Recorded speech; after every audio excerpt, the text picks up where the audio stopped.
রাজ্যের পালাবদলে কাজ হারানোর ভয়ে চুক্তিভিত্তিক কর্মীরা।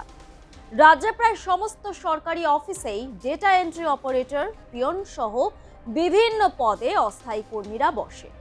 এমনকি আইন শৃঙ্খলা রক্ষা বা ট্রাফিক নিয়ন্ত্রণের কাজ যে সিভিক ভলেন্টিয়ারদের হাতে, তারাও অস্থায়ী কর্মী।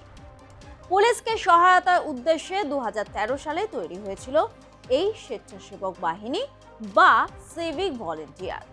গণতান্ত্রিক রায়ে রাজ্যের রাজনীতির আকাশ ঠেকেছে গেরুয়া রঙে।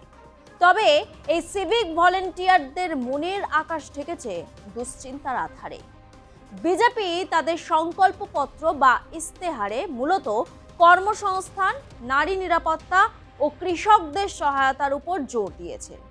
প্রধান প্রতিশ্রুতিগুলোর মধ্যে রয়েছে বেকার যুবকদের মাসিক ভাতা, গর্ভবতী মহিলাদের আর্থিক সহায়তা, সরকারি চাকরিতে নারীদের 33% সংরক্ষণ এবং পিএম কিষাণ সম্মান নিধি বৃদ্ধি।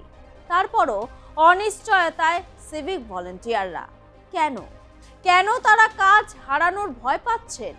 আদৌ কতটা সুরক্ষিত তাদের কাজের ক্ষেত্র? সূত্রের খবর, রাজ্য সরকারি শূন্য পদ প্রায় 6 লক্ষ।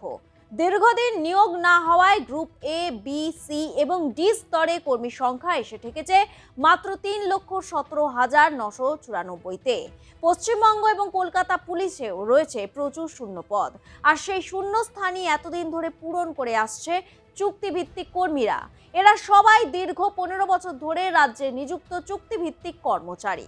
সিভিক পুলিশ সহ রাজ্যে বর্তমানে চুক্তিভিত্তিক এবং থার্ড পার্টি চুক্তিভিত্তিক কর্মী সংখ্যা প্রায় 5 লক্ষ।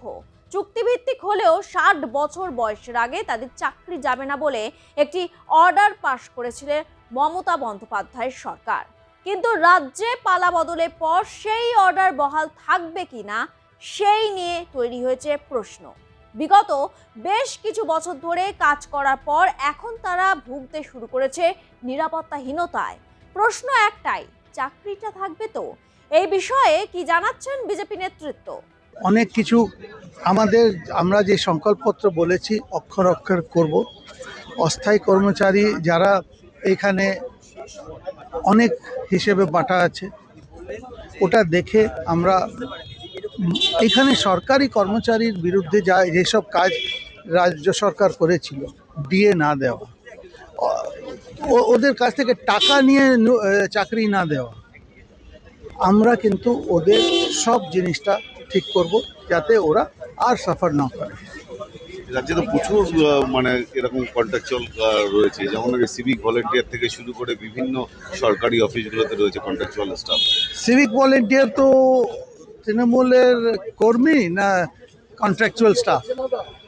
আমরা যতটুকু জানি অত তৃণমূলের পার্টি মেম্বার। তৃণমূলের পার্টি মেম্বারের মাথা ব্যথা আমাদের কেন হবে? যারা সরকারি অফিসের কর্মচারী তাদের ক্ষেত্রে আপনারা নিশ্চয়ই এটা বলবেন? নিশ্চয়ই আমাদের সংকল্পপত্রটা পরিষ্কার দেওয়া আছে, আর যেটা দেওয়া পুরোটা আমরা করব।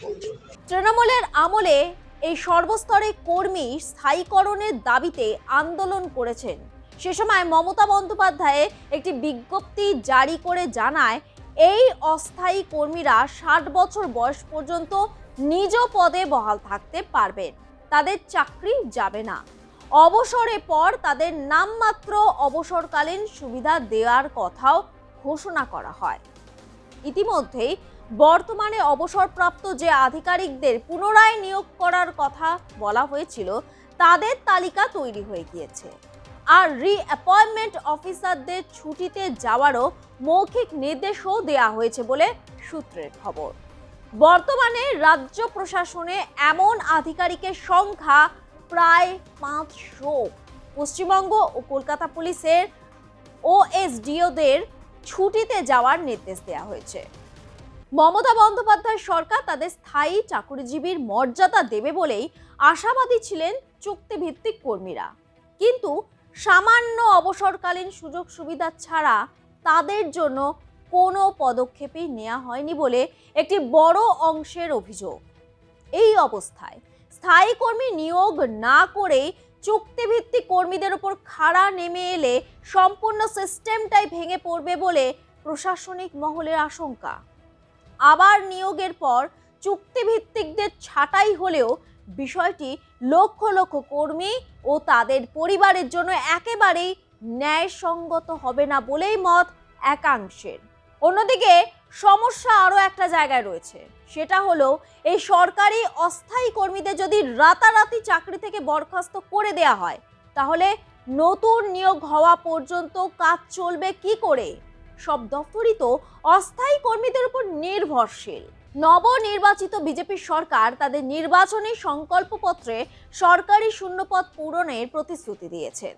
পাশাপাশি আগের আমলে নিয়োগপ্রাপ্ত কিছু কর্মীর ক্ষেত্রে ইতিমধ্যেই প্রশাসনিক স্তরে কড়াকড়ি শুরু হয়েছে বলে খবর। নবান্নে বিভিন্ন দপ্তরে ওএসডি এবং রিঅ্যাপয়েন্টমেন্ট কর্মীদের নবান্নে যেতে নিষেধ করে দেওয়া হয়েছে। সেই মর্মে বিজ্ঞপ্তি দিয়েছেন খোদ মুখ্য সচিব। স্বাভাবিকভাবেই এই 5 লক্ষ অস্থায়ী কর্মী ও সিভিক ভলেন্টিয়ারদের মধ্যে উদ্বেগের বাতাবরণ তৈরি হয়েছে। আপনার কি মনে হয়? মতামত জানান কমেন্ট বক্সে।